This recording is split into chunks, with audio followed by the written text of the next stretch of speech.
Pagi yang dulu damai di Khartoum kini berubah menjadi lautan asap dan sirine. Sejak 15 April 2023, bentrokan antara angkatan bersenjata Sudan dan pasukan paramiliter yang meletus mengubah sebuah revolusi pro-demokrasi menjadi perang saudara yang menghancurkan. Konflik ini menyebar cepat, menelan korban sipil dan memicu eksodus jutaan warga, meninggalkan rumah, sekolah, dan harta benda mereka. Akar konflik bermula setelah jatuhnya rezim Omar al-Bashir pada 2019.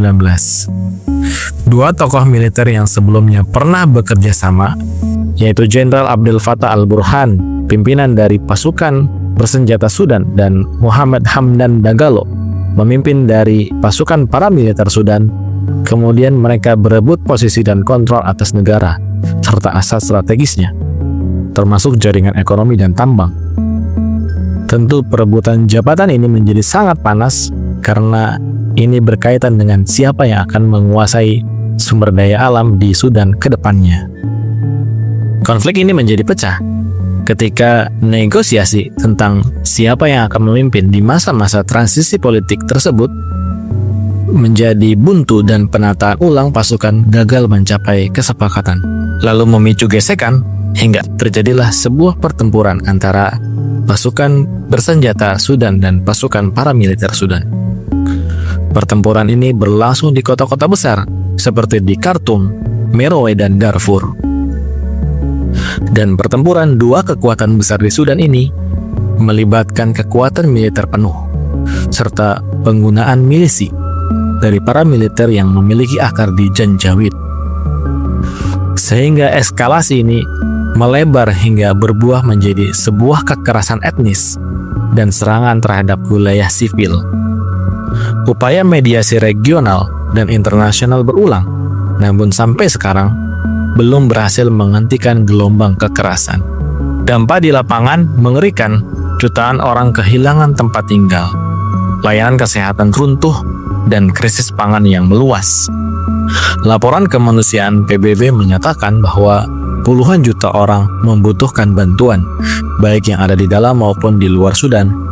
Selain itu, PBB juga mengangkat bukti pelanggaran berat terhadap warga sipil, termasuk pembunuhan, pemerkosaan, dan serangan terpilih terhadap komunitas tertentu, yang memperparah penderitaan dan menimbulkan seruan internasional untuk segera mengakhiri konflik yang terjadi di Sudan. Di tepi Laut Merah dan Gurun Sudan, konflik yang disebut Perang Saudara telah berubah menjadi arena geopolitik besar.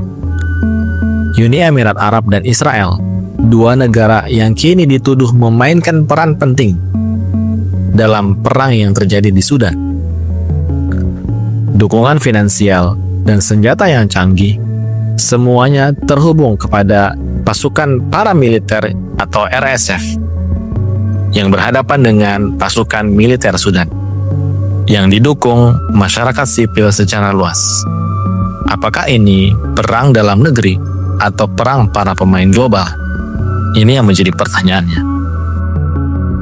Laporan independen menyebut bahwa Uni Emirat Arab telah menjadi penghubung perdagangan emas yang berasal dari wilayah yang dikuasai oleh pasukan paramiliter Sudan atau RSF. Emas resmi dari wilayah Sudan diarahkan ke Uni Emirat Arab pada 2024.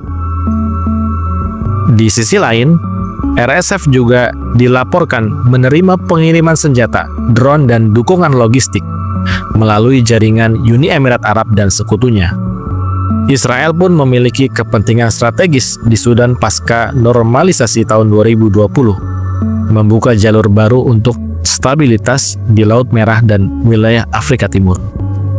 Uniknya, meskipun RSF memiliki kekuatan militer dan sumber daya, sebagian besar warga sipil di Sudan justru mendukung pasukan militer Sudan atau SAF, yaitu pasukan militer nasional yang formal. Alasan utamanya adalah karena SAF dipandang sebagai institusi negara yang sah, sementara RSF dinilai sebagai pasukan paramiliter yang kerap melakukan pelanggaran hak asasi manusia. Sebuah laporan menyebutkan bahwa RSF secara khusus dituduh melakukan pembersihan etnis terhadap suku Masalit di Darfur. Dampak intervensi asing ini sangat nyata. Konflik yang seharusnya internal berubah menjadi konflik dengan senjata canggih, sumber daya strategis, demi pemasukan miliaran dolar dari emas dan logistik. Meski begitu, Uni Emirat Arab telah membantah keterlibatannya.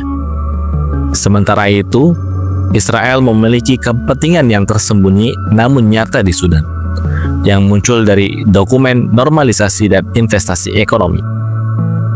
Bagi masyarakat Sudan, perang ini bukan hanya tentang siapa yang menang secara militer, tetapi siapa yang akan memulihkan negara, keadilan, dan berkelanjutan.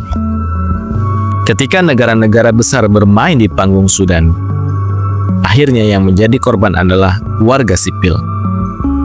Dukungan warga sipil kepada Angkatan Militer Bersenjata Sudan atau SAF menunjukkan bahwa legitimasi bukan hanya soal senjata, tapi soal kepercayaan.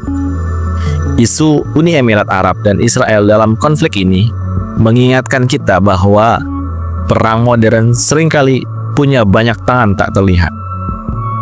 Dan solusi tidak akan datang hanya dengan gencatan senjata. Harus ada keadilan, akuntabilitas, dan suara rakyatlah yang harus dimenangkan.